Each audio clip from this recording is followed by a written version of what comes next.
O Senhor esteja convosco. Proclamação do Evangelho de Jesus Cristo, segundo Lucas.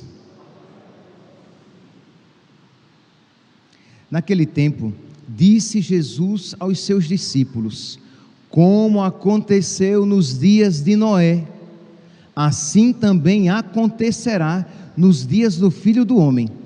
Eles comiam, bebiam, casavam-se e davam-se em casamento, até o dia em que Noé entrou na arca. Então chegou o dilúvio e fez morrer todos eles. Acontecerá como nos dias de Ló: comiam e bebiam, compravam e vendiam, plantavam e construíam. Mas no dia em que Ló saiu de Sodoma, Deus fez chover fogo e enxofre do céu e fez morrer todos.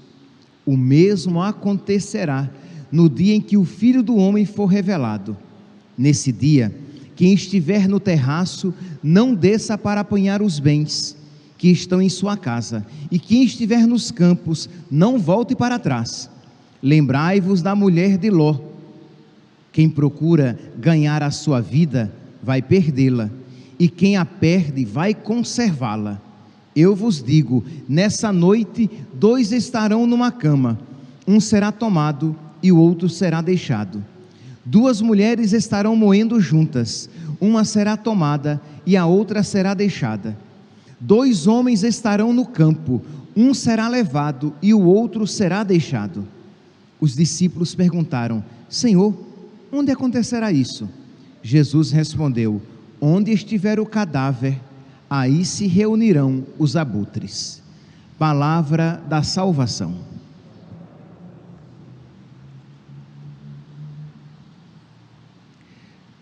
Caríssimos irmãos e irmãs, estamos então celebrando hoje o primeiro dia da nossa novena em honra ao nosso padroeiro, Cristo Rei, e é uma alegria celebrar, abrir a novena celebrando um mártir, alguém que derramou o seu sangue por causa de Cristo, e neste caso, este bispo que derramou o seu sangue pela unidade da igreja. O tema que eu irei abordar hoje é outro, quero falar sobre o Evangelho, mas apenas para que vocês saibam de quem estamos tratando. São Josafá,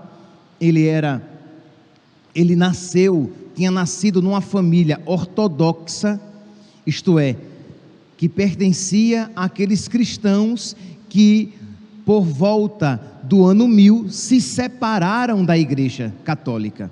Então ele nasceu numa família que não era católica, eles eram cismáticos, mas ele acreditava, ao contrário, infelizmente, de muitos por aí, de muitos que se dizem cristãos, ele acreditava que Cristo tinha deixado apenas uma igreja sobre a terra.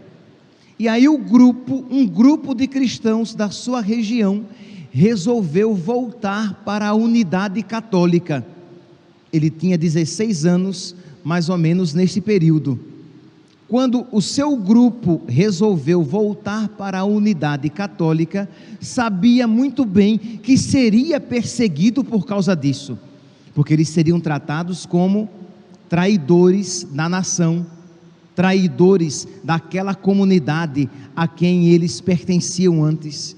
Mas ele, juntamente com aquele grupo, voltou-se para a comunidade católica, ele entrou para a vida religiosa, se tornou bispo católico, e porque católico, foi assassinado.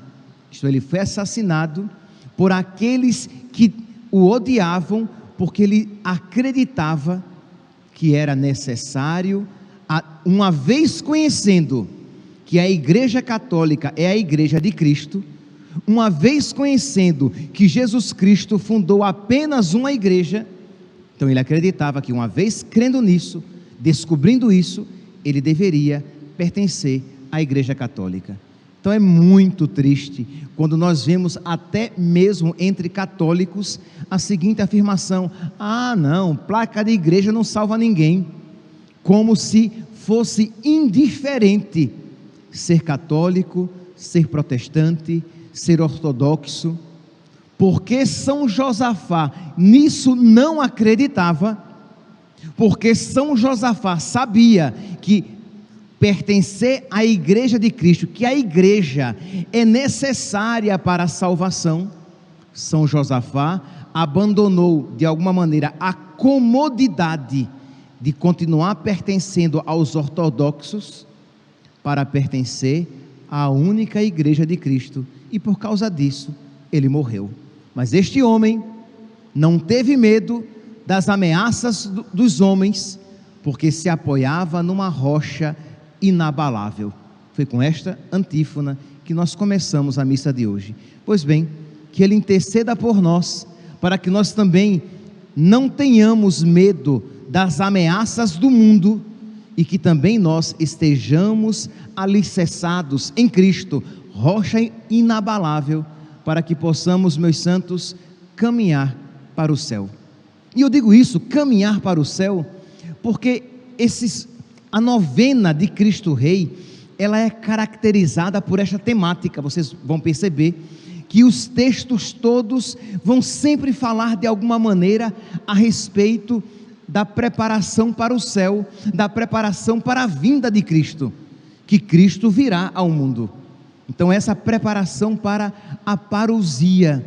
Então nós iremos, se vocês forem bem atentos, nós iremos perceber que os textos litúrgicos, não apenas nas 2 primeiras semanas do Advento, mas já nas 2 semanas que antecedem o Advento, na 33ª semana e na 34ª semana, que é de Cristo Rei, essa tônica estará bem presente, e nós aqui no finalzinho da 32ª já percebemos essa tonalidade, isto é, de uma preparação para a vinda de Cristo. Pois bem, então, como estamos nesta novena de Cristo Rei, vamos começar a refletir a respeito desta realidade. Jesus Cristo virá, e nós precisamos nos preparar para a vinda de Cristo, porque nós não sabemos o dia nem a hora, mas os sinais nos são dados. Vamos lá, diz aqui então que Jesus Cristo, ele diz, Lucas capítulo 17, versículo 26, disse Jesus aos seus discípulos: como aconteceu nos dias de Noé, assim também acontecerá nos dias do Filho do Homem.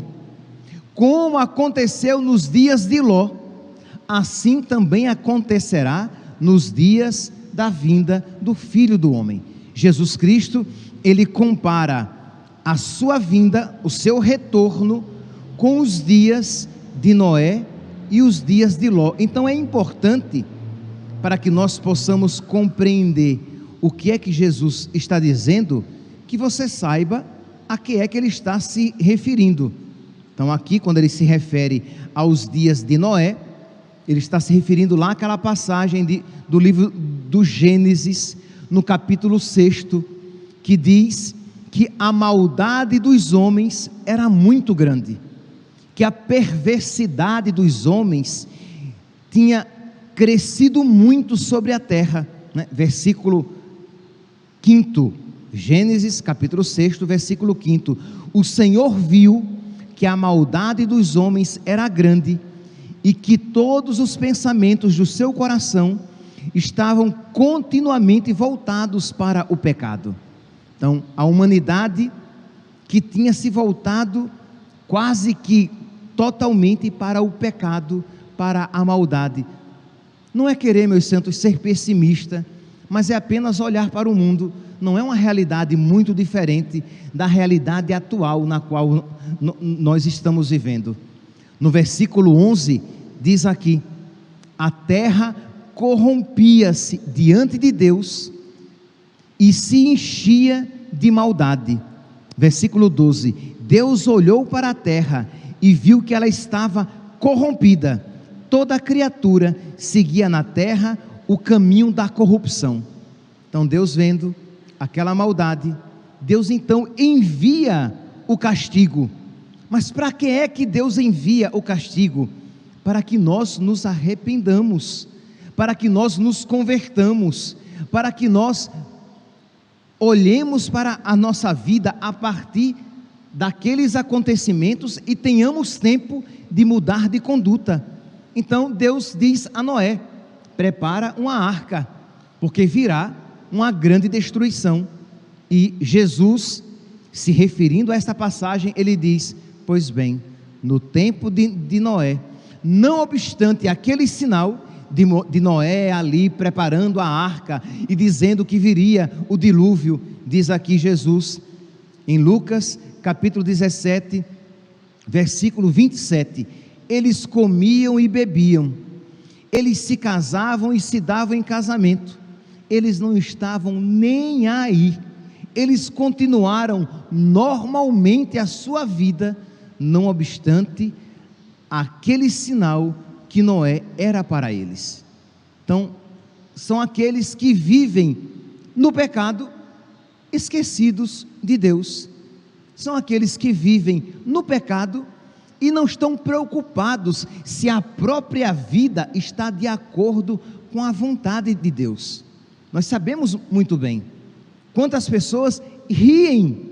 Se você falar isso para algumas pessoas, elas vão rir na sua cara, dizendo: vá dizer para uma pessoa que tem publicamente uma vida errada, que está tomando atitudes, tendo atitudes de pecado na sua vida, diga para elas: olhe, o inferno existe, olhe, você pode se perder eternamente. São poucas as que vão ouvir e levar em consideração aquela advertência. Muitas vão ficar com raiva de você, porque disse aquilo, e outras, além de raiva, vão rir da sua cara, boboca, fica acreditando nessas besteiras, e vão continuar na sua vida. Então assim aconteceu nos tempos de Noé. Noé ali construindo aquela grande arca, dizendo que a desgraça viria, que a enchente viria e mataria a todos, e diz aqui Jesus, que eles comiam e bebiam, casavam-se e davam-se em casamento, não estavam se importando, poucos se importavam com aquilo que Noé dizia, como hoje, poucos se importam, e aqueles que se importam poucamente, isto é, poucos se importam, e os que se importam, não se importam tanto quanto deveriam se importar. Nós somos aqueles que nos importamos, e vemos que nos importamos com pouca intensidade. Isto é, será mesmo que nós que dizemos crer, levamos a sério esta palavra? Isto é, que o Senhor virá, e que se nós não estivermos vivos por ocasião da segunda vinda de nosso Senhor, este encontro com nosso Senhor acontece no dia da nossa morte. Se nós morrermos, com Ele nós nos encontraremos, e por Ele nós seremos julgados. Pois bem, mas continua Jesus nessa advertência, ele diz: o mesmo acontecerá como aconteceu nos tempos de Ló. Aí você vai lá, se de Noé nós lemos aqui trechos do capítulo 6 do livro do Gênesis, você vai agora para o capítulo, você pode pegar desde o capítulo 18, mas vamos aqui nos até o capítulo 19 do mesmo livro do Gênesis. Jesus diz: o mesmo acontecerá no tempo de Ló. As pessoas comiam, bebiam, compravam e vendiam, plantavam e construíam, e não estavam nem aí com as advertências do Senhor. Elas comiam e bebiam, compravam e vendiam, plantavam e construíam, e não estavam nem aí com aquilo que Deus lhes anunciava. Meus irmãos, não é querer ser alarmista, mas isto hoje, mais do que nunca, está acontecendo. Talvez nós nunca tenhamos vivido numa geração em que as pessoas estivessem tão indiferentes a Deus. Mas aqui, quando eu digo isso, eu não me refiro apenas aos pagãos, porque é verdade que hoje são muitos os pagãos, mas é tristemente verdade também que dentro da igreja há muitos que pouco se importam com a vontade de Deus, que comem e bebem, compram e vendem, plantam e constroem, isto é, vivem apenas pensando nas coisas da terra, no seu trabalho, na roupa que vai comprar, na saúde para o corpo, na comida para comer, nas suas diversões, mas não na sua vida eterna. Esta palavra de nosso Senhor é dizer que as pessoas estavam preocupadas com aquilo que elas podem ver e tocar, mas não estavam preocupadas com a sua salvação eterna. Estavam preocupadas com a sua morada aqui na terra, mas não estavam preocupadas com a sua morada no céu. Então Jesus diz: pois bem, assim como aconteceu lá com Ló, em Sodoma, assim acontecerá. E o que foi que aconteceu lá em Sodoma? Diz, se vocês pegarem o capítulo 16, diz que Ló foi visitado por 2 anjos, por 2 homens, e Sodoma, que era uma cidade pervertida, que era uma cidade tomada pelo pecado, em que as pessoas viviam não preocupadas em agradar ou desagradar a Deus, elas estavam preocupadas em satisfazer os seus desejos transviados. E diz então que quando os homens, jovens e velhos, diz a palavra, quando os jovens e velhos daquela cidade viram aqueles 2 homens, que a Sagrada Escritura diz que são anjos, entrando na casa de Ló, eles desejaram aqueles homens para si, eles desejaram sexualmente aqueles homens, e foram à casa de Ló, e disseram: traz esses homens, porque nós queremos conhecê-lo. E a palavra conhecer na Sagrada Escritura significa também intimidade sexual. Traz esses homens para fora, porque nós queremos conhecê-lo. E Ló sabia muito bem que eles queriam ter relações sexuais com aqueles homens, que Ló, no momento de agonia, disse: olha, eu tenho 2 filhas, elas são virgens. Não vou nem aqui julgar a atitude de Ló, né? De oferecer as filhas, mas tudo bem. Eu tenho 2 filhas, elas são virgens, eu dou elas a vocês, eu as dou a vocês, mas vocês fazem com elas o que vocês quiserem, mas não façam nada com esses homens. Mas eles queriam os homens. Daí vem o pecado de sodomia, o pecado da prática da homossexualidade, contra a qual agora ninguém pode falar, né? Se alguém disser que isso é pecado, vai até preso, mas é pecado, está na Sagrada Escritura, mas agora é a conduta mais digna na face da terra, que nós temos que ensinar aos nossos filhos até, querem, né? Mas nós, com a graça de Deus, não teremos medo das ameaças dos homens, porque com a graça de Deus estamos alicerçados numa rocha inabalável, e nós não iremos ceder à pressão do mundo que queira fazer com que nós engolamos os seus antivalores de qualquer jeito. Pois bem, então diz aqui Gênesis capítulo 19, versículo 4: mas aqueles homens que entraram na casa de Ló, antes que tivessem deitado, eis que os homens da cidade, os homens de Sodoma, se agruparam em torno da casa, desde os jovens até os velhos, toda a população, e chamaram Ló. Onde estão? Disseram-lhe: os homens que entraram na tua casa esta noite. Conduze-nos até nós, para que nós os conheçamos.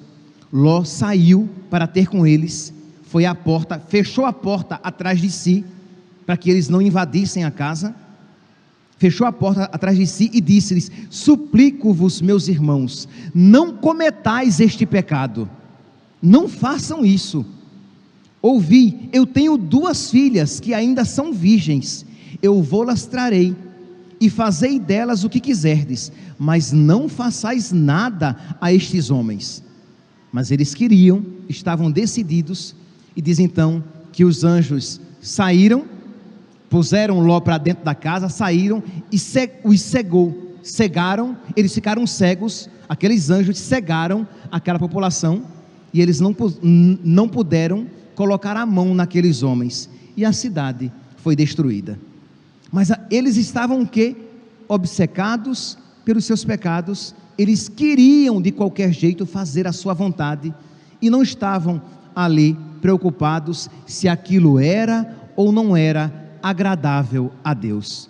Meus irmãos, nosso Senhor então diz que assim acontecerá com relação à vinda do Filho do Homem. Ela será precedida por castigos, por tribulações. Isto é, nosso Senhor, por misericórdia, para que alguns ainda se salvem, nosso Senhor permitirá a tribulação, permitirá o sofrimento, permitirá o castigo, enviará o castigo, para que, quem sabe, alguns, vendo esses sinais, se convertam. Já trouxe aqui para vocês lá aquela passagem do Catecismo 675, no Catecismo da Igreja Católica, que diz que antes da vinda de Cristo, a igreja passará por uma grande tribulação final, que fará com que até muitos crentes sejam abalados. A perseguição que acompanhará a peregrinação dela na terra desvendará o mistério da iniquidade sob a forma de uma impostura religiosa que há de trazer aos homens uma solução aparente para os seus problemas à custa da apostasia da verdade. Então, esta perseguição que acontecerá antes da vinda de Cristo. Mas, meus santos, a pergunta é: será que quando nós começarmos a ver os sinais da grande tribulação, será que nós iremos nos converter? Será que nós, quando começarmos a ver os sinais, será que nós iremos nos converter ou iremos nos endurecer no pecado, como aconteceu nos tempos de Noé e como aconteceu nos tempos de Ló? Será que, vendo aqueles sinais, nós iremos suplicar ao Senhor misericórdia e mudar de postura, ou iremos nos tornar empedernidos nos nossos pecados? Diz aqui, quando Jesus falou isso, desses sinais, os discípulos perguntaram: Senhor, onde acontecerá isso? E Jesus disse: onde estiver o cadáver, aí se amontoarão os abutres. Isto é, vocês verão os sinais. Quando os urubus, os abutres, estiverem se aproximando, é porque o cadáver está aí presente. Quando vocês virem esses sinais, eles serão uma advertência de que a vinda do Filho do Homem se aproxima. Então, convertei-vos, mudai de conduta.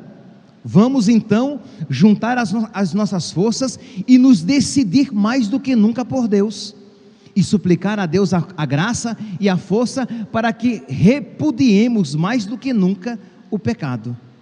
Meus irmãos, estamos então no início da nossa novena de Cristo Rei, que eu falei que a festa de Cristo Rei, ela faz com que nós abramos os nossos olhos para Jesus Cristo, que virá, e que Ele é o Rei e Senhor do universo. Peçamos a Deus, mas peçamos sinceramente, peçamos durante a nossa novena, peçamos durante as nossas orações, que Ele nos conceda esta decisão. Peçamos a Deus que coloque no nosso coração um amor grande pelos nossos irmãos, para que nós rezemos pela conversão deles. Nossa Senhora que tanto fala, né? Nossa Senhora lá em Fátima, que falou que muitas são as almas que se perdem, porque não há quem por elas faça penitência. Então rezemos pelos nossos filhos, pelos nossos pais, a esposa pelo marido, o marido pela esposa, pelos nossos amigos, pela conversão dos pecadores, e saibamos que se a nossa oração for verdadeira, será verdadeira primeiramente em nós, porque o que é que deve nos levar a desejar a salvação do outro? Quando eu a desejo para mim. Porque se eu não desejo a salvação para mim, se eu de verdade não desejo a salvação, a minha oração não será verdadeira pelo outro. Então peça ao nosso Senhor: meu Deus, abri os meus olhos para que eu veja, Senhor, para que eu veja que Tu és a minha riqueza, para que eu veja a feiura do mundo, para que eu veja a brevidade do mundo, e para que a minha oração seja verdadeira, para que quando eu interceder pelos meus, seja uma oração eloquente, não eloquente no sentido de palavras rebuscadas, palavras bonitas, palavras gramaticalmente muito bem colocadas, não, palavras eloquentes, porque brotam de um coração que crê, e que verdadeiramente deseja para o outro aquilo que também deseja para si. Que nós, meus santos, nesta novena de Cristo Rei, nós nos exercitemos nesta fé, cresçamos nesta fé e rezemos a partir desta mesma fé. Louvado seja nosso Senhor Jesus Cristo, para sempre seja louvado.